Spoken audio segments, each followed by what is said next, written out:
Demain, je serai à l'hôpital pour une opération. Ça me fait un peu peur, mais mes parents m'ont bien expliqué comment ça va se passer.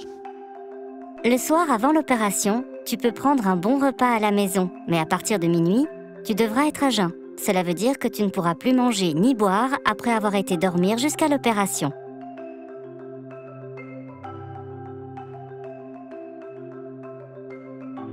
Le lendemain matin, tu viens à l'hôpital avec tes parents et ton doudou ou jouet préféré.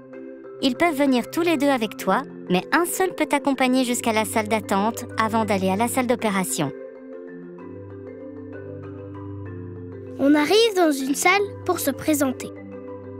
La madame me donne un super bracelet avec mon nom. Je dois le garder tant que je suis à l'hôpital. En attendant, tu peux aller jouer si tu le souhaites. Quand c'est à toi, un soignant t'appelle pour te rendre dans la pièce pour te changer. Il me donne une drôle de tenue qui se ferme par l'arrière. Un de mes parents m'aide à m'habiller. Mon doudou m'accompagne pour la suite de la journée.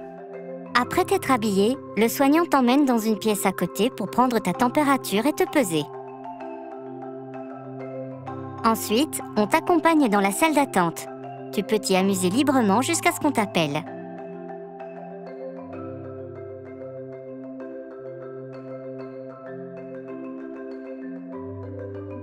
On m'installe dans un lit à roulettes. En attendant, je peux jouer avec les jeux de l'hôpital ou lire une histoire. L'infirmier et l'anesthésiste viennent te chercher. L'anesthésiste est la personne qui va t'aider à t'endormir pour ne rien sentir pendant l'opération. C'est le moment d'aller à la salle d'opération. Tu peux faire un gros câlin à ta maman ou ton papa que tu retrouveras juste après l'opération, avant même que tu ne te réveilles. Les plus petits peuvent même aller en voiture en fonction de l'opération et si elle n'est pas au garage.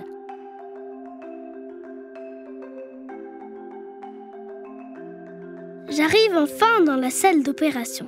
C'est une grande salle éclairée avec beaucoup d'appareils. On m'installe dans un lit spécial. L'infirmier te place des capteurs sur le corps. Ce sont des pastilles attachées à des fils. On te place aussi un petit boîtier sur un de tes doigts qui diffuse une amusante lumière. Enfin, tu enfiles un brassard autour du bras. Tout cela va servir à s'assurer que tout va bien pendant l'opération. C'est rigolo. Je peux voir le battement de mon cœur et ma respiration sur l'écran. L'anesthésiste me montre avec mon doudou comment placer le masque qu'il va me mettre pour l'opération. C'est un masque qui libère un parfum magique qui fait faire dodo. Maintenant, c'est à ton tour de mettre le masque. Tu pourras faire un super jeu avec l'anesthésiste. Il faudra gonfler le ballon le plus fort possible jusqu'à ce que tu t'endormes. Maintenant, le chirurgien va aussi mettre sa tenue spéciale pour ne pas te donner de microbes. Toute l'équipe va prendre soin de toi pendant toute l'opération. Quand je me réveille, ma maman est à côté de moi.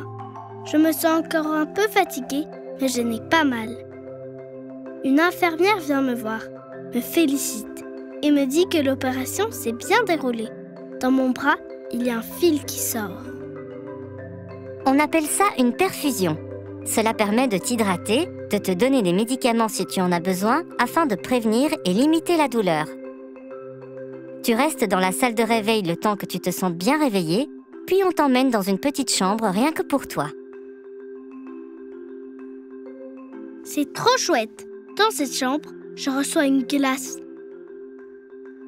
Je peux aussi regarder la télé, lire des livres et jouer tranquillement. Tu restes là environ une demi-journée jusqu'à ce que le docteur dise que tu peux sortir. En attendant, il faut que tu ailles aux toilettes et l'infirmière vérifie que tout va bien. Parfois, selon l'opération, tu dois faire dodo à l'hôpital. On t'emmènera alors dans une autre chambre avec le lit à roulettes. Il roule comme une voiture, c'est très amusant.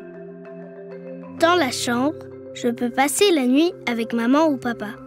Le soir, je peux manger un bon repas. Maman ou papa ne me quittent pas et restent à mes côtés. Que tu dormes sur place ou que tu partes juste après l'opération, le docteur vient te voir pour prendre de tes nouvelles et dire que tu peux retourner à la maison. À ce moment-là, une infirmière vient t'enlever la perfusion. Avant de partir, je reçois un super certificat du courage. Je repars avec ma maman ou mon papa et mon doudou.